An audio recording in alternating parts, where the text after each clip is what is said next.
আসসালামু আলাইকুম। আজকে শেয়ার করব মুরগির মাংস রান্না। একটু স্পেশাল ভাবে করেছি। এখানে মাংসটা আগে ধুয়ে নিয়েছিলাম লেবু দিয়ে। এবার হচ্ছে আদা রসুন বাটা দিয়ে নিলাম, শুকনো মরিচ দিয়ে নিলাম, তারপরে দিয়ে নিলাম জিরা গুঁড়ো 1 চামচ,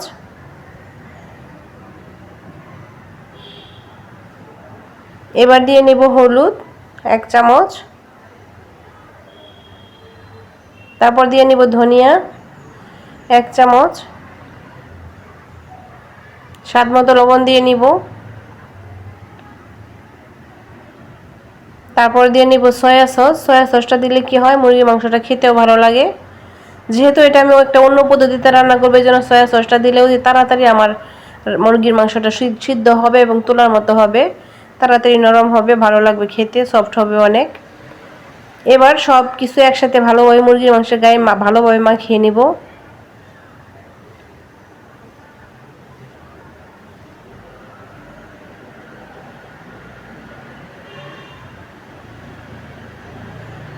দেখতেই পাচ্ছেন আমি খুব সুন্দরভাবে মুরগির মাংসের প্রত্যেকটা গায়ে মশলাটা খুব সুন্দরভাবে মিশিয়ে নিচ্ছি।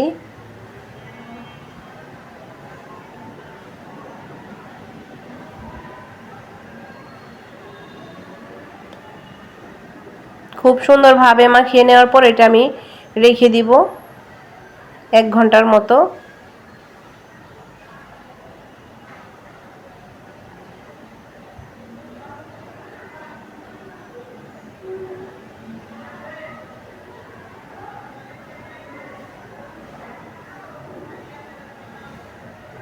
দেখতে পেলেন আমি খুব সুন্দরভাবে মেখে একদম রেখে দিব। এখন মেখে নিলাম।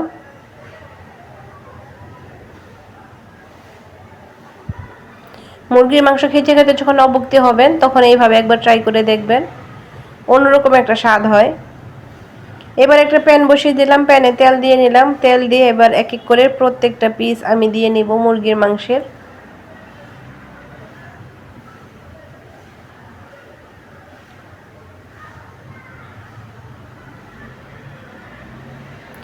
সবগুলো পিস আমি এক এক করে দিয়ে নিলাম।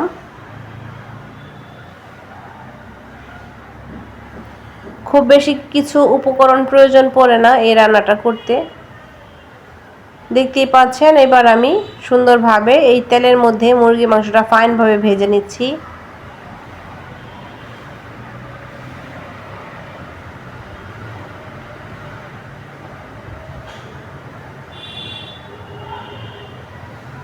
ঠিক এইভাবে আমি মুরগির মাংসটা ফাইনভাবে রান্না করে নিব। এখানে এক্সট্রা কোনো পানি আমি দিব না।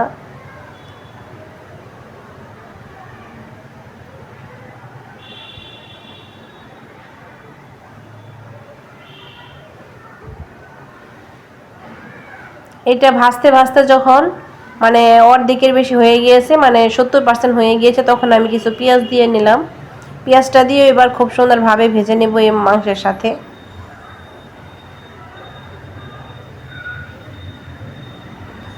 আর মুরগির মাংস তো হতে খুব বেশি সময় লাগে না, এটা 10 থেকে 15 মিনিট নাড়াচাড়া দিলে কিন্তু হয়ে যায়।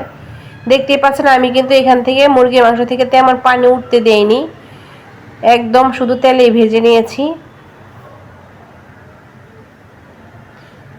আর তলায় যেটা লেগে ধরবে সেটা উঠিয়ে নেবেন, তাহলে মুরগির মাংসটা খেতে ভালো লাগবে।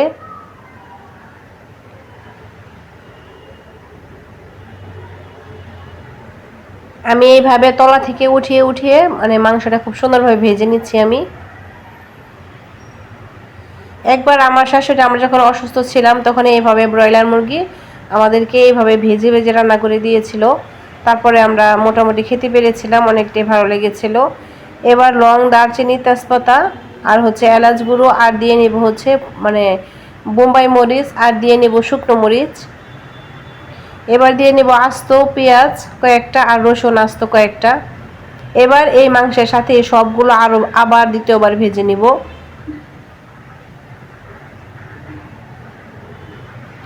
এটা একদম ভাজতে ভাজতে একদম ভাজা ভাজা করে নিব। মুরগির মাংসের এই ভাজা ভাজা রেসিপিটি আশা রাখছি আপনাদের কাছে ভালো লেগেছে। যদি ভালো লাগে লাইক, কমেন্ট, শেয়ার, সাবস্ক্রাইব করবেন। নতুন যারা আছেন বেল আইকন অন করে রাখবেন, যখন রেসিপি ছাড়বো তখন সাথে সাথে আপনাদের কাছে পৌঁছে যাবে, তখন আপনারা সময় সুযোগ করে দেখে নিতে পারবেন। আর এরকম মজা করে মুরগির মাংসর একটা রেসিপি শেয়ার করলাম, এরকম মজা করে রান্না করে খাবেন। দেখতেই পাচ্ছেন এখানকার প্রত্যেকটা মাংসের পিস খেতে কতটা দুর্দান্ত হবে, মানে একদম ভাজা ভাজা মুরগির মাংসের মানে রেসিপিটি। আশা করছি আপনাদের কাছে ভালো লেগেছে। অবশ্যই কমেন্টে জানাবেন কেমন হয়েছে। এইভাবে যদি আপনি খাবার টেবিলে রাখেন তাহলে প্রত্যেকেই একটা করে পিস খেয়ে নেবে এখান থেকে। আর ঝাল প্রয়োজন সে এই বোম্বাই মরিচ নিয়ে নিয়ে খেতে পারবে। ভীষণ মজা হয়েছিল। দেখতে পাচ্ছেন তেলটা ছেড়ে দিচ্ছে উপর থেকে। যখন এইভাবে তেলটা ছেড়ে দিবে তখনই কিন্তু রান্নাটা কমপ্লিট হয়ে যাবে। আজ এ পর্যন্ত সবাই ভালো থাকবেন। আসসালামু আলাইকুম রহমতুল্লাহি ওয়া বারাকাতুহু। আল্লাহ হাফেজ।